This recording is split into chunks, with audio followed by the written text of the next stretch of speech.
اب حضرت ثابت بن قیس کا واقعہ جو میں نے ذکر کیا تھا، توجہ اگر ہو آپ کی، ان کا عشق سرکار سے دیکھیں کیسا ہے۔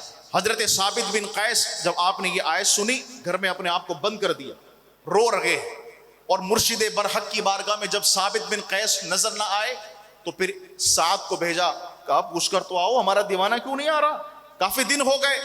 سعد نے کہا حضور پڑوسی ہیں ہمارے، بیمار تو نہیں ہے، اگر بیمار ہوتے صحت یابی کی امید کی خاطر اور دعا کے لیے میں ضرور ان کے پاس عیادت کے لیے جاتا، خبر ایسی کوئی نہیں بیماری کی، لیکن آپ کا حکم ہے میں پوچھنے جاتا ہوں۔ سعد رضی اللہ تعالی عنہ ثابت بن قیس کی بارگاہ میں جب تشریف لے کر کے آئے، دیکھا دروازہ بند ہے اور روئے جا رہے ہیں۔ کہا کیوں رو رہے ہو، وجہ کیا ہے، تمہیں سرکار وہاں یاد کر رہے ہیں؟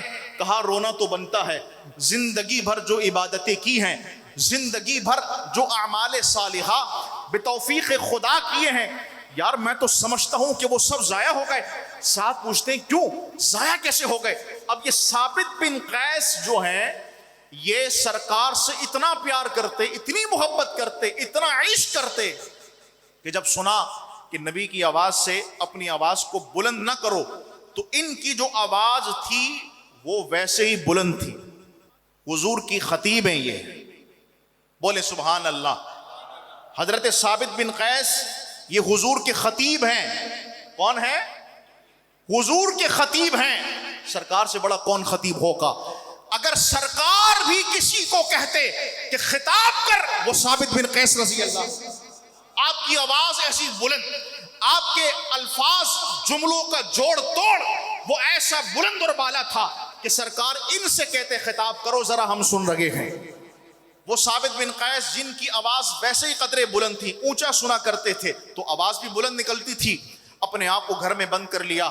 سعد لگتا ہے زندگی بھر کے عمرے، زندگی بھر کی نمازیں، زندگی بھر کی زکاتیں، زندگی بھر کا صدقہ، زندگی بھر کی خیرات، کہا یہ تو سب ہاتھ سے چلے گئی، میں تو ان کی بارگاہ میں اونچی آواز سے بول دیتا تھا۔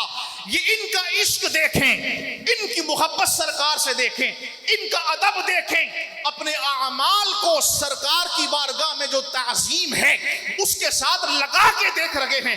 اگر تعظیم گئی تو سارے اعمال بھی چلے گئے، اگر ان کے احترام اس بارگاہ کی عزت گئی تو پھر سارے اعمال بھی ہاتھ سے گئے۔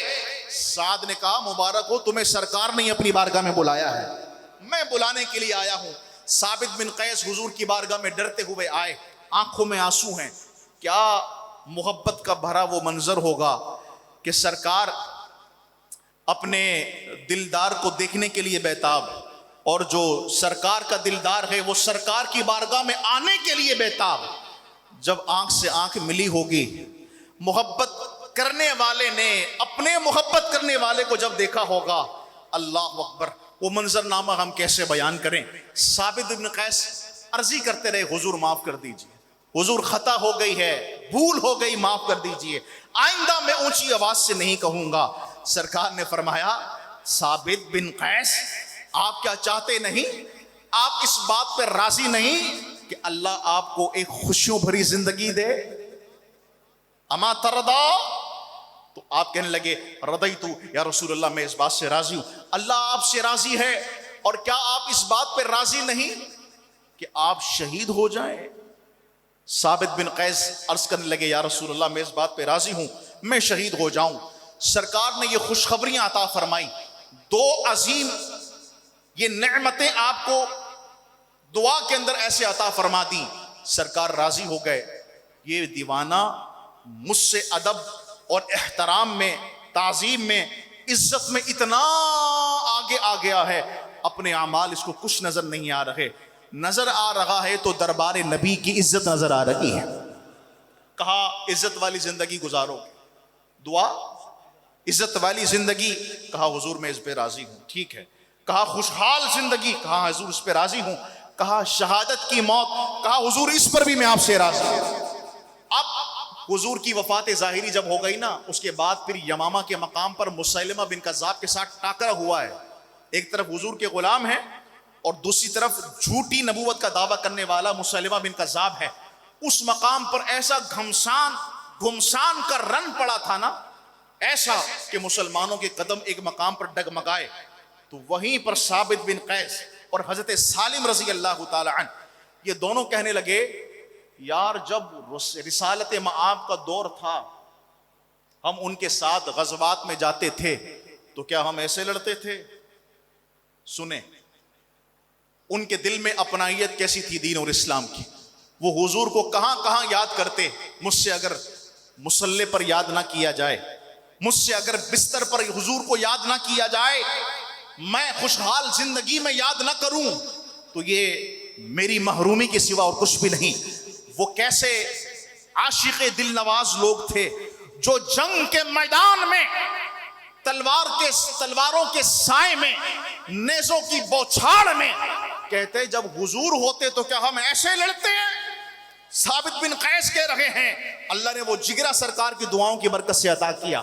سالم سے کہا آؤ زمین میں گھڑا کھودیں. دونوں نے گھڑا کھودا, اپنے پاؤں اس کے اندر جما دیے تاکہ آگے پیچھے بھاگ نہ سکیں, جگہ ہی نہ ملے ادھر ادھر جانے کی. کہا اب یہاں پر قدم جما کے دشمنوں پر ایسے تیر برساتے ہیں. اللہ نے ان دو مجاہدوں کی برکت سے پورے لشکر کو تتر بتر کر دیا. جذبات دیکھیں ان کے اندر عشق اور محبت اور ادب اور احترام تعظیم مصطفیٰ کے باعث جذبات اللہ نے ان کے کیسے بنا دیے تھے. جو کچھ انسان کی زندگی میں آتا ہے, زہد, تقوی, پرہیزگاری, اس سب کی کنجی ادب مصطفیٰ. آگے آپ پڑھیں گے ابھی انشاءاللہ دوسری آیت میں. یہ انسان کی زندگی میں جتنے نیک اعمال کی بہار ہے یہ سب ادب مصطفیٰ کی بنیاد کی وجہ سے. دونوں لڑتے لڑتے شہید ہو گئے. اچھا, ادب مصطفیٰ نے شہادت بھی دے دی, ادب مصطفیٰ نے, تعظیم مصطفیٰ نے آپ کو شاندار عزت والی زندگی بھی دے دی. آپ کا وجود جب شہید ہوا ہے تو اس پر ایک زرہ تھی. زرہ لوہے کا جو لباس ہے وہ زرہ آپ نے پہنی ہوئی تھی. وہ زرہ بہت قیمتی زرہ تھی. جب ایک دشمن آپ کے پاس سے گزرا, وہ گھوڑے سے اترا, اس نے زرہ اتار لیا. کہا تو بڑی قیمتی زرہ ہے. اتار کے وہ اپنے خیمے میں اس کو لے کر چلا گیا. حضرت ثابت بن قیس ایک اور شخص کے خواب میں آئے. ادب مصطفیٰ, احترام مصطفیٰ, تعظیم مصطفیٰ انسان کو کہاں پہنچاتا ہے. حضرت ثابت بن قیس الاستیعاب میں آپ اس کو پڑھیں. ثابت بن قیس دوسرے شخص کے خواب میں آئے اور فرمایا میں تمہیں خواب کے اندر تو آیا ہوں لیکن جو بات بتا رہا ہوں وہ خواب کی بات نہیں ہے, وہ عام زندگی کی بات ہے. اب وہ شخص اٹینشن ہو گیا. جی فرمائیں کیا کام ہے؟ کہا کام یہ ہے میری زرہ جو بڑی قیمتی ہے وہ دشمن نے میرے وجود سے اتار لی ہے. آپ کی ذمہ داری ہے کہ فلاں مقام پر فلاں خیمہ ہے, اس خیمے کی پہچان یہ ہے کہ اس کے پاس ایک گھوڑا بندھا ہوا ہے, اس کے پاؤں میں ایک بہت لمبی رسی ہے, وہ چارہ وہاں چر رہا ہوگا. اس خیمے میں ایک گھڑا کھودا گیا ہے, اس میں زرہ ہے, زرہ کے اوپر تختہ ہے, تختے کے اوپر دیگچہ ہے, دیگچے کے اوپر پھر سواری جس پر سوار ہوتا ہے کجاوا, وہ کجاوا رکھ کر اس کو چھپایا گیا ہے. وہاں جا کر میری زرہ ذرا لے کر کے آؤ. اور لانے کے بعد حضرت ابو بکر صدیق کے پاس جب جانا نا تو کہنا کہ فلاں کا قرضہ میں نے ادا کرنا ہے, وہ قرضہ ادا کر دیا جائے. حضرت خالد بن ولید رضی اللہ تعالی عنہ جب یہ واقعہ ان سے سنا, کہا خواب میں دیکھا ہے, آؤ اس کی ہم پھر تشخیص کریں, تفتیش کریں. اس خیمے کی طرف گئے تو ان کی زرہ نظر آ گئی, زرہ بھی مل گئی. اب جب واپس مدینہ پلٹے حضرت ابو بکر صدیق چونکہ مدینۃ الرسول میں نائب کی حیثیت سے ہیں تو فرمایا حضور ان کا قرضہ ادا کرنا ہے. ثابت بن قیس جو شہید ہیں, کہا ٹھیک ہے ان کا قرضہ بھی ادا کرتے ہیں, اور یہ جو غلام یہ جو خواب سنا رہا ہے اس کو غلامی سے بھی آزاد کر دیتے ہیں. اللہ اکبر. مصطفیٰ کا ادب آپ کی روح کو اتنا طاقتور بنا دیتا ہے. مصطفیٰ کی تعظیم آپ کے وجود میں بسنے والے آپ کے اصل وجود کو اتنا لطیف بنا دیتا ہے کہ اللہ پھر وہ قوتیں آپ کو عطا کرتا ہے. آپ خواب میں آ کر اپنی زندگی کے بقایا معاملات بھی ان سے حل کروانے لگ جاتے ہیں.